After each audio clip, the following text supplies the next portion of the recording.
عاجل. وزارة الدفاع السعودية: 15 دولة وقعت على البيان المشترك بشأن إنشاء التحالف البحري الدفاعي متعدد الجنسيات.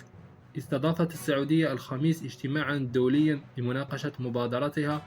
لإنشاء التحالف البحري الدفاعي متعدد الجنسيات، وذلك ضمن جهودها الرامية إلى تعزيز الأمن البحري وحماية الممرات البحرية الدولية،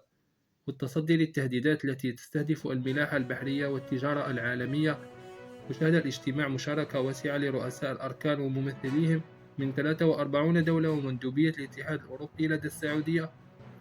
بما يعكس الاهتمام الدولي المتزايد بتعزيز التعاون الدفاعي البحري، ويؤكد أهمية توحيد الجهود لمواجهة التهديدات المشتركة التي تستهدف أمن الممرات البحرية الدولية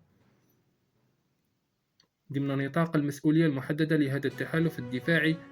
وبحث المشاركون التهديدات المتزايدة التي تستهدف الأمن البحري، بما في ذلك الهجمات على السفن التجارية وناقلات الطاقة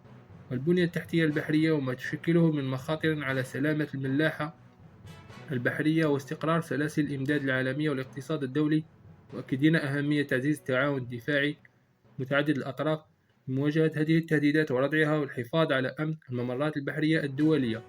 تناول الاجتماع مشروع ميثاق التحالف البحري الدفاعي متعدد الجنسيات ووثائقه المرجعية وهيكله التنظيمي وترتيبات القيادة والسيطرة وآليات عمله وخطوات العمل المستقبلية، بما يضمن إطار مؤسسي فاعل يعزز التعاون الدفاعي البحري بين الدول المشاركة ومواجهة التهديدات البحرية المشتركة في مضيق باب المندب والبحر الأحمر وخليج عدن. وناقش المجتمعون الترتيبات التأسيسية لمشروع التحالف البحري الدفاعي متعدد الجنسيات، ومقدمتها أن تكون السعودية الدولة المؤسسة والقائدة له وتستضيف مقره الرئيس، بما يعكس الثقة الدولية بدورها القيادي في تعزيز الأمن البحري الجماعي. واتفق المشاركون على مواصلة عمل المخططين العسكريين من الدول الراغبة في الانضمام إلى التحالف خلال المرحلة المقبلة لاستكمال الإجراءات التأسيسية، بما يشمل الصيغة النهائية لميثاق التحالف ووثائقه المرجعية والهيكل التنظيمي وترتيبات القيادة والسيطرة وآليات التشغيل وتشكيل الأطر والفرق الفنية اللازمة بالتوازي مع استكمال الإجراءات الوطنية للدول الراغبة في الانضمام تمهيدا للتوقيع على ميثاق وإطلاق التحالف ومباشرة مهامه. من جانبها أكدت السعودية أن هذا التحالف يمثل مبادرة دفاعية دولية مفتوحة التسعير لجميع الدول التي تتشارك أهدافه ومبادئه وترحب بانضمامها ومشاركتها في جهوده وفقا لإجراءاتها الوطنية، وبما يعزز الأمن البحري الجماعي ويصون حرية الملاحة والتجارة العالمية ويجسد مبدأ تقاسم المسؤولية الدولية في مواجهة التهديدات المشتركة، انطلاقا من قناعة راسخة بأن أمن الممرات البحرية الدولية مسؤولية جماعية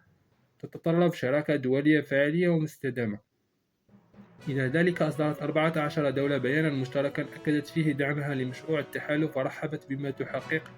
من توافق بشأن ترتيباتها التأسيسية، هي السعودية والكويت والبحرين وقطر وباكستان وتركيا ومصر والأردن واليمن وبنغلاديش ونيجيريا والسودان وجيبوتي والصومال، بينما أكدت